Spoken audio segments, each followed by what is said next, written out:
కనుక ఈవీఎంలో పోతే ఈవీఎం తప్పని చెప్పారు. ఇంతకుముందు ఏదైతే బ్యాలెట్ పేపర్ ద్వారా పోతే బూతులు కబ్జాలు చేస్తానని చెప్తున్నారు.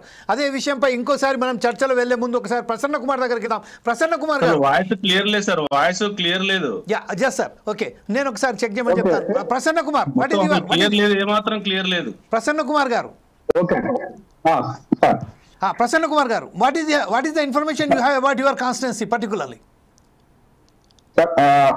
సార్ నాది యాక్చువల్ గా ప్యానెల్ ఉన్నటువంటి పెద్దలందరూ కూడా నమస్కారం చెప్తా ఉన్నాను. అయితే నిన్న రాహుల్ గాంధీ ప్రెస్ మీట్ పెట్టిన తర్వాత నేను నా డివిజన్ లోపల, అంటే రామగుండం కార్పొరేషన్ 3వ డివిజన్ 49వ బూత్ నాది. ఆ బూత్ లోపల నేను ఒకసారి మొత్తం చెక్ చేయడం జరిగింది. దాంట్లో 49 బూత్ నెంబరు. దాంట్లో చూస్తే కనుక యాక్చువల్ రామగుండం కాన్స్టిట్యుయెన్సీ లోపల 275 పోలింగ్ బూత్లు ఉన్నాయి. ఇక్కడ మిస్టేక్ కూడా ఎక్కడ జరిగిందని రీసెర్చ్ చేస్తే ఒక్కొక్క పోలింగ్ బూత్ కి ఒక్కొక్క బూత్ ఆఫీసర్ ఉంటాడు. అయితే ఒక్కొక్క బూత్ ఆఫీసర్ కి సర్టెన్ ఒక 1000 ఓట్లు ఆ ఏరియా అనేది వాళ్ళకి కేటాయించడం వల్ల పక్కన ఉన్నటువంటి ఏరియా లోపల సేమ్ పేరు తోటి ఆ వ్యక్తి అక్కడ కిరాయికి ఉండే వ్యక్తి కావచ్చు, లేకపోతే ఇంతకుముందు అక్కడ ఉన్నటువంటి వ్యక్తి పక్కన 48 బూతుల్లో 47 బూతుల్లో ఉండి 49కి వచ్చాడు. అది అక్కడ ఆ ఓటు కంటిన్యూ అవుతుంది, ఇక్కడ ఈ ఓటు కంటిన్యూ, 2 ఓట్లు కంటిన్యూ. ఇప్పుడు నేను ఇప్పుడు చూస్తే కనుక 49 బూత్ లోపల ఆర్కేకే 3348737 అనే ఓటర్ కార్డు మీద ఠాకూర్ మోహిత్ కుమార్ సింగ్ అని ఉన్నారు. సేమ్ పేరు సన్ ఆఫ్ నరేందర్ సింగ్ అనే వ్యక్తి ఆర్కేకే 3349016 ఓటర్ కార్డు 2 ఓట్లు ఉన్నాయి. నేను ఇప్పుడు చూస్తున్నా అక్కడ. తర్వాత దగ్గుల సాయి వర్ష అనే వ్యక్తి ఆర్కేకే 31631.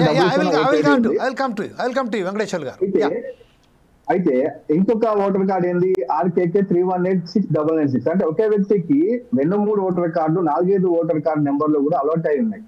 అయితే ఇక్కడ ఇంకోటి కూడా ఏంటంటే లోకల్ బాడీ ఎలక్షన్స్ కానివ్వండి, ఇతర ఎలక్షన్ లోపల రిజర్వేషన్లు మ్యానిపులేట్ చేయడానికి కూడా కింది స్థాయి నాయకులు, సో కేంద్ర స్థాయిలో ఉన్నటువంటి బూత్ లెవెల్ ఆఫీసర్లు చెప్పేసి ఎస్సీలో ఓట్లు పెంచమని, లేకపోతే బీసీలో ఓట్లు పెంచమని చెప్పేసి కొంతమంది అది చేయడం కూడా నేను ఆ ఎంక్వైరీలో తెలుసుకోవడం జరిగింది. అయితే ఓన్లీ రామగుండం 3వ డివిజన్ లోపలే 300 చిల్లర పైచీలకు దొంగ ఓట్లు ఉన్నాయి. డబ్బులు ఒక్కొక్క ఇంట్లో 3 ఓట్లు 4 ఓట్లు ఒక్కరి పేరు మీదనే 3 ఓట్లు ఉన్నాయి.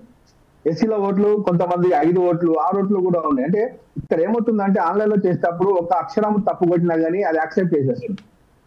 ఇప్పుడు సేమ్ పేరు ప్రసన్న కుమార్ గోలివాడ్ అనే పేరు అక్కడ GOLAWD అని ఒక దగ్గర ఫీడ్ అయి ఉంటుంది, ఇంకో దగ్గర GOLAVAD అని ఉంటే అది కూడా యాక్సెప్ట్ అయిపోతుంది. అంటే ఇక్కడ గ్రౌండ్ లెవెల్ లోపల ఎవరైతే బూత్ లెవెల్ ఆఫీసర్లు ఉన్నారో ఆఫీసర్లు పూర్తి స్థాయిలో విచారణ చేయడంలో మాత్రం ఫెయిల్ అవుతుందని ఈ విషయం ఖచ్చితంగా చెప్పవచ్చు. తర్వాత సిస్టమ్ కి ఎక్కించేటప్పుడు ఆధార్ లింక్ లేకపోవడం వల్ల కూడా ఈ దొంగ ఓట్లు అనేది ఇంకా కొనసాగుతున్న మాత్రం ఖచ్చితంగా చెప్పవచ్చు. Jameel, right Prasanna, okay, thank you very much. మన వెంకటేశ్వర్లు గారు ఏదో